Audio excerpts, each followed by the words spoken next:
8:20 पर British Airways की flight 5390 मलेक्का airport पर अपनी उड़ान भरने के लिए तैयार थी। ये सब के लिए एक नॉर्मल फ़्लाइट थी, लेकिन उन्हें क्या पता था उनके साथ कुछ ऐसा होने वाला है जिसे वो अपनी पूरी ज़िंदगी चाह कर भी नहीं भुला सकेंगे, क्योंकि वो 17,300 फीट पर अपने प्लेन के ही मेन पायलट को प्लेन से बाहर झटका हुआ देखने वाले हैं। जबकि को पायलट को तो ना ही इतना एक्सपीरियंस था कि वो अकेले इस प्लेन को लैंड करा सके, और ना ही हवा की आवाज़ की वजह से उसे इमरजेंसी कंट्रोल रूम से कुछ सुनाई दे रहा था। तो आखिर फिर इस फ्लाइट के साथ क्या हुआ, आइए जानते हैं आज की इस वीडियो में। 10 जून 1990 मलेक्का एयरपोर्ट, स्पेन। सारे पैसेंजर्स अपनी फ़्लाइट का बेसब्री से वेट कर रहे थे। फ़्लाइट को पायलट कैप्टन टिम लैंकास्टर और को पायलट एलिस्टर एचिसन ने कंट्रोल करना था, जबकि बाकी क्रू मेंबर्स में नाइगल ऑगडन, साइमन रॉगर्स, जॉन हेवर्ड और सूजन गिबन्स शामिल थे। 81 पैसेंजर्स और 6 क्रू मेंबर्स के साथ टोटल 87 लोग इस प्लेन में सवार थे। सारे क्रू मेंबर्स के लिए ये एक नॉर्मल फ्लाइट की तरह था। टेक ऑफ से पहले कैप्टन टिम लैंकास्टर प्लेन को फुली एग्जामिन करते हैं, क्योंकि प्लेन की अभी मेंटेनेंस हुई होती है। बज़ाहिर तो सब ठीक लग रहा होता है। सारे पैसेंजर्स प्लेन में सवार होते हैं। फ्लाइट अटेंडेंट पैसेंजर को बेसिक इंस्ट्रक्शन देते हैं जो कि इमरजेंसी में उनके काम आए, लेकिन उन्हें क्या पता था जो इमरजेंसी आने वाली है उसके लिए कोई इंस्ट्रक्शन बनी ही नहीं, क्योंकि आज तक ऐसा किसी भी फ्लाइट में हुआ ही नहीं था। 8:20 पर एचिसन प्लेन को टेक ऑफ करवाते हैं, जो कि इनके लिए कोई मुश्किल काम नहीं था, क्योंकि वो 1000 से भी ज़्यादा फ्लाइट्स कर चुके थे। 13 मिनट बाद प्लेन 17,300 फीट की ऊंचाई तक पहुंच जाता है। इस वक्त फ्लाइट अटेंडेंट पैसेंजर्स को मील सर्व करने की तैयारी में लग जाते हैं, और नाइगल ऑगडन पायलट से पूछने आता है कि वो क्या लेंगे, और वो एज यूजुअल चाय का कप ऑर्डर करते हैं, और इसी के साथ कैप्टन अपने सीट बेल्ट को लूज कर देते हैं। नाइगल अभी वापस जा ही रहा होता है कि उसे एक ज़ोरदार आवाज़ आती है। कॉकपिट की लेफ्ट विंड स्क्रीन ही उड़ गई थी। नाइगल जब देखने के लिए मुड़ता है कि ये आवाज़ किसकी थी, तो उसकी आंखें फटी की फटी रह जाती हैं।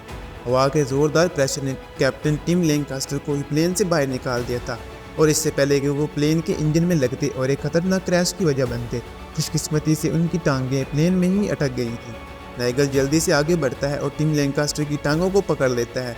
इस सब में ऑटो पायलट ही डिसएंगेज हो जाता है और प्लेन बहुत हाई स्पीड से नीचे आने लगता है।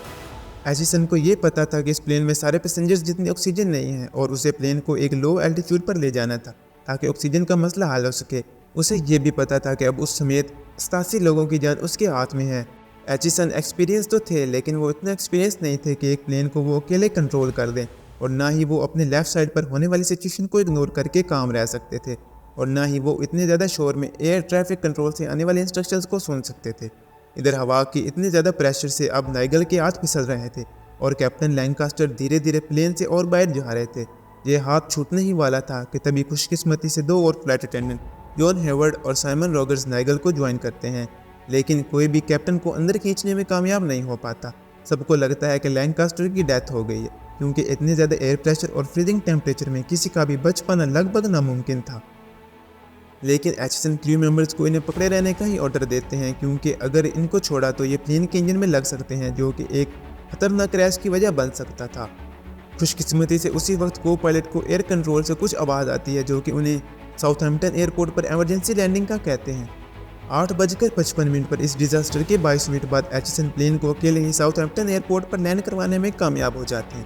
पैसेंजर्स जल्दी से प्लेन से बाहर निकलते हैं, जबकि 2 फ्लाइट अटेंडेंट पायलट को धीरे धीरे अंदर खींचते हैं। अब सवाल ये था कि क्या पायलट अभी तक जिंदा है। प्लेन में आने के बाद जब वो देखते हैं तो पायलट अभी जिंदा होता है, और उसे फ़ौरन हॉस्पिटल ले जाया जाता है, जबकि पुलिस इन्वेस्टिगेशन स्टार्ट कर देती है कि आखिर इस फ्लाइट के साथ ऐसा क्या हुआ था जिसने लगभग इसके पायलट की ही जान ले ली। काफ़ी सर्च के बाद उन्हें चेल्सिया में वो विंड स्क्रीन मिल जाती है, जो कि प्लेन से उड़ गई थी। इसकी क्लोज इंस्पेक्शन के बाद उन्हें पता चला कि मसला विंड स्क्रीन में नहीं था, बल्कि इसके बोल्ट में था। ये विंड स्क्रीन फ्लाइट से 27 घंटे पहले फिट की गई थी। इसकी फिटिंग में पूरे 84 बोल्ट्स यूज़ किए गए थे, लेकिन वो सारे गलत साइज़ के थे।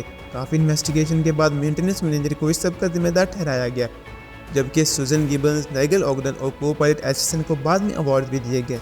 5 महीने बाद कैप्टन लैंकास्टर दोबारा ब्रिटिश एयरवेज को ज्वाइन करते हैं। तो यही थी आज की वीडियो। उम्मीद है आपको वीडियो पसंद आई होगी।